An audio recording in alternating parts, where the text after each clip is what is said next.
I'm Lieutenant General Jan Huly, United States Marines, retired for 10 years now, as a matter of fact. It just goes by like that, I can tell you.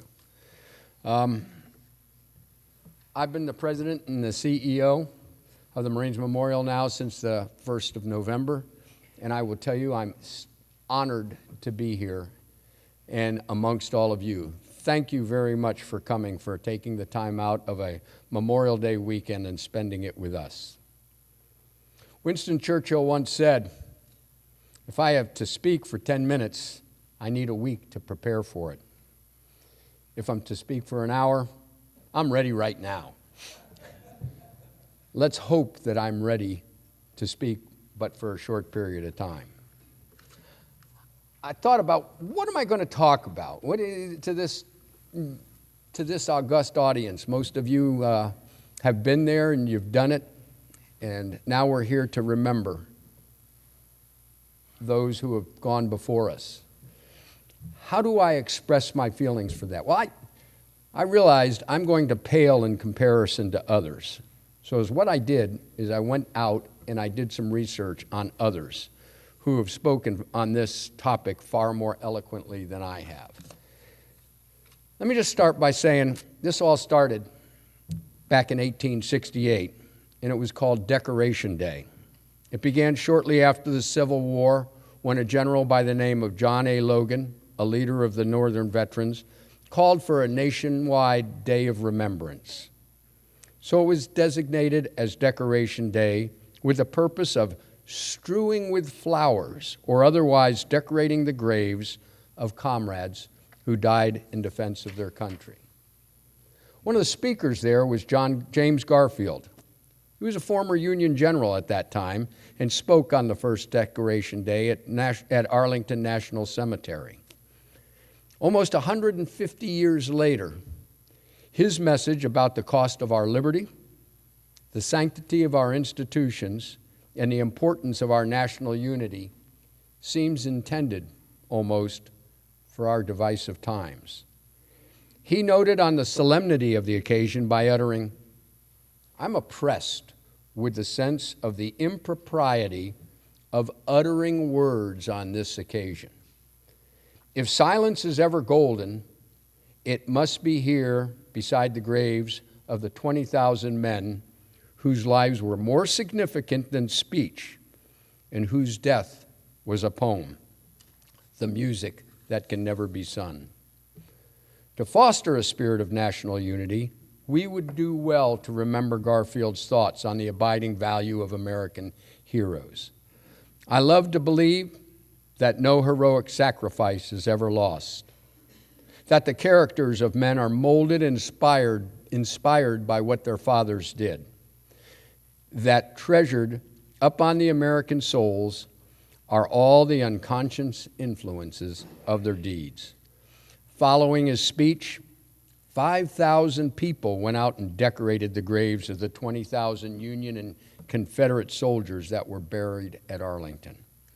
At that time, Garfield was a congressman from Ohio. He eventually became our 20th president of the United States and would be assassinated 6 months after his election.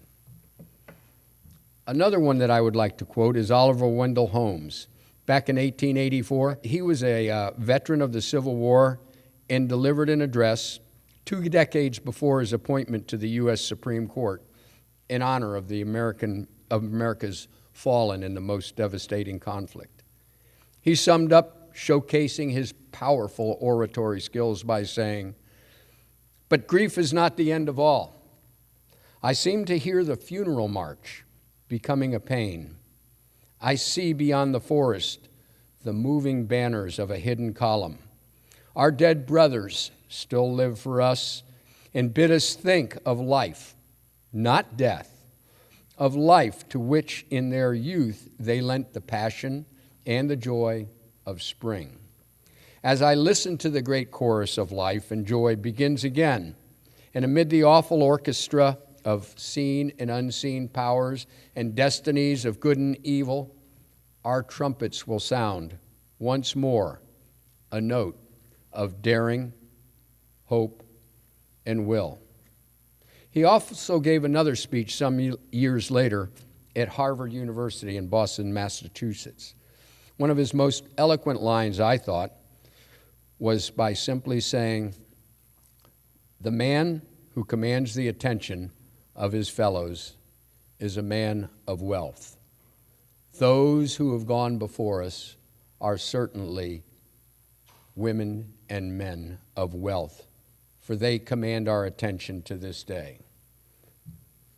And just a few months before he ascended to the presidency, after the death of Warren Harding, Vice President Calvin Coolidge talked in 1923 as a civic educator when he stressed the importance of American ideals and sacrifice in his remarks.